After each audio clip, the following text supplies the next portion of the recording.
Good morning. Chapter 4. Silently I slithered up to the crest of the hill, pulling myself along the ground with my elbows, commando style. Pete was a little behind me because the fringe on his buckskin shirt kept snagging on bushes. I motioned him forward and he wriggled up beside me, keeping low. Together we parted the grass and peered down at the enemy camp. It had been easy following the girls back. We stayed a safe distance behind them, keeping under cover and following their voices. They'd never suspected a thing. 2 tents, I whispered. One for the girls and I guess one for the aunt. Pete nodded. That should make it easy. The girls weren't in sight, but we could hear their muffled voices mixed with a lot of laughter coming from inside one of the tents. We listened, but all I could catch were a few snatches of their conversation. Snatches like moose, duck, moosey woosey, ducky wucky, hilarious, and I thought I was gonna die. I gritted my teeth and studied their camp. The 2 tents were set up far apart at either end of a large clearing by the lake. The big one at the far end was a khaki color and looked as if it had been on about 100 African safaris.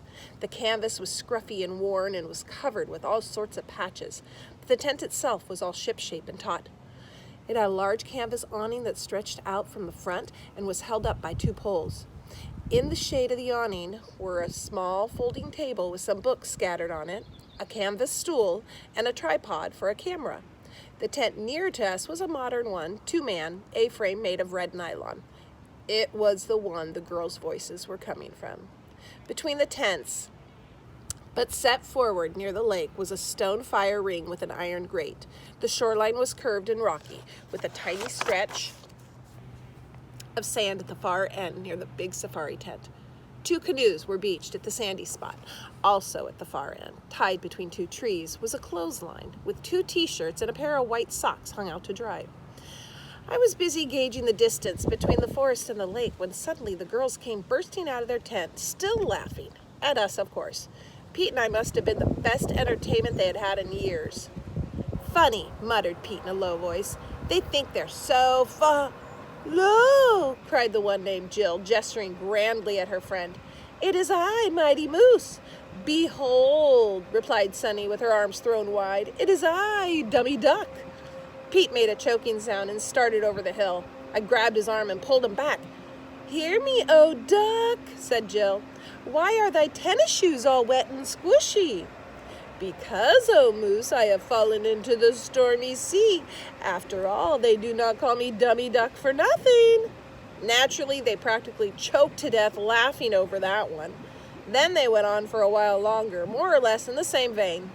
Pete and I tried to stay calm, but it wasn't easy. Finally, they decided to take a break. Sunny ducked inside the tent and came out with a wicker basket and a plaid blanket. She went over to the shade of a big rock near the lake, spread out the blanket, and unpacked some food. Jill, meanwhile, headed for the safari tent. She discovered a piece of paper under a rock on the folding table, looked at it for a minute, and then waved in the air. "Aunt Catherine left a note," she called across the clearing. "She decided to get an early start since she has to set up the camera equipment. She says she'll be out all night, so we shouldn't wait up." "What about the bird blind?" asked Sunny. "She'll show us tomorrow." Sunny nodded. "Want a sandwich?" she said, holding up a piece of bread. "Sure," said Jill. "Be there in a minute." With a flick of her ponytail, she ducked inside the safari tent. We had heard enough. I nudged Pete, and we inched back from the crest of the hill. "So," whispered Pete meaningfully, "good old Aunt Catherine will be gone all night, which means—" I finished his thought. "The coast will be clear." Grinning evilly, we slithered back down the hill. And that is chapter 4.